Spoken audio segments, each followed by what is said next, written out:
Okay, we're continuing with the book Holy Grail of Wisdom Quotes by me, Pete Rogers, and we're going in alphabetical order. So this is David Lloyd George. His quote is that it is either Christ or chaos. And that's really how it is for the whole world. We're either going to have a return to Christian ethics, or we're going to keep on having all these wars and conflicts and people not getting along and tyranny and all this stuff.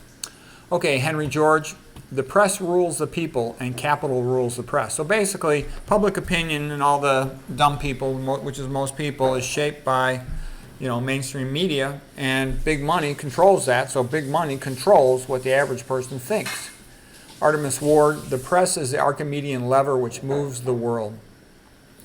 Ira Gershwin, I just basically have the words here from, it's summertime and the living is easy. I just will keep the words because, again, my goal when I first did this was to become a writer and also to be a better conversationalist. When I was in my 20s, a little awkward from studying and wrestling all the time. So I just collected all these quotes, and I've got tons and tons of them. Okay, now we're going to talk a little bit about writing advice from Jeff Gerke. He wrote a couple books on how to write better, The Irresistible Novel and The First 50 Pages. So he says, the great commandment of fiction is this: you must engage the reader from beginning to end. Okay, and that's a lot like what Voltaire said. Voltaire said, any writing style is good except the boring kind. Other people have said the most important thing in your writing style is that the reader wants to turn the page. And the best overall summary I could say is you want to write like you're talking to an intelligent friend. When you talk to a smart friend, you want to try to make them laugh, tell them something useful. So if you write like that, those are the people in the end who are going to want to hear what you have to say, so you might as well focus on them. Readers like stories where the hero must overcome a powerful, complex villain. The ordeal should be both internal and external. The story should be deeply emotional. This is how to write a good novel. Because, most novels are not that good. The classic novels are masterpieces, but the average novel is not. The brain is constantly on the lookout for something that is dangerous or new. The brain wants to be surprised. The best way to keep a reader's attention is to continually increase the tension in the story. That sounds typical, like for Jurassic Park and the Michael Crichton books. He was very good at raising the suspense level, like the dinosaurs, the velociraptors, trying to break through the glass and the fences. Okay. Meanwhile, you're also showing the reader the ways the character is like the reader and is vulnerable, so the reader will jump into the hero's shoes.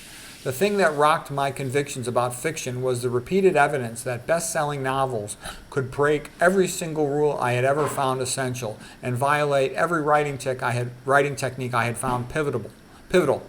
High or low fiction craftsmanship didn't seem to make the slightest difference in how well a novel sold. Now that's a lot to drop on the head of a guy who has spent his career teaching fiction craftsmanship. I would say the reason why most novels are boring is because most writers are boring. It's good to go out and have an interesting life. Like Hemingway, even though I think he was a bit of an idiot because he was an atheist, and that led to superficiality in his themes, he at least went out and had an exciting life, so he was interesting in that sense. He was in World War I, he was in World War II, he had been a hunter, he had chased the bulls at Spain, which, don't get me wrong, I think is kind of stupid, but, chasing the bulls in Spain. Like my brother recently asked me to go chase the bulls in Spain. I'm like, no, why would I want to do that?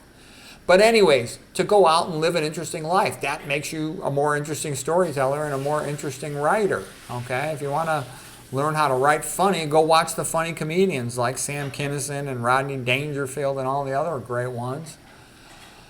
Okay, let's see what he says next. He says, now I focus not so much on fiction craftsmanship, but on reader engagement. Okay, the reader primarily focuses on danger. So your goal is to convince the reader that reading your novel will save their life. Okay.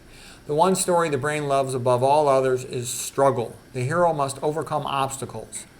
Okay, and he wrote other books like The First 50 Pages. And somebody submits a book to a publisher, they know by the time they get done to the first page usually, certainly by the first couple of pages, if the book's going to be good or not.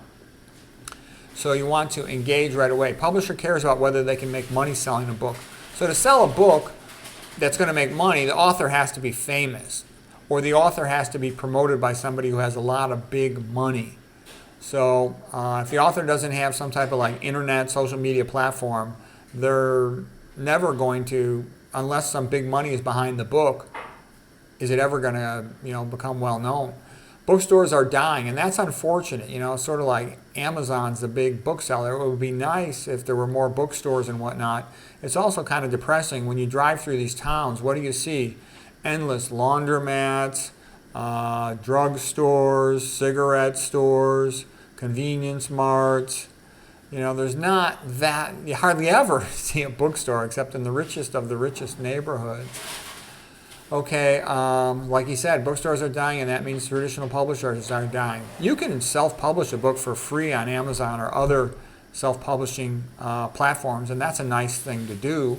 It makes it easier to write a book, but not many people read books.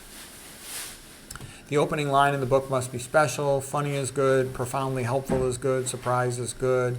Good to make writing like a cinema, like a story with action. Ask yourself when you write a paragraph, could the reader see it with a camera? Visual scenes with action are good. They make the book more engaging.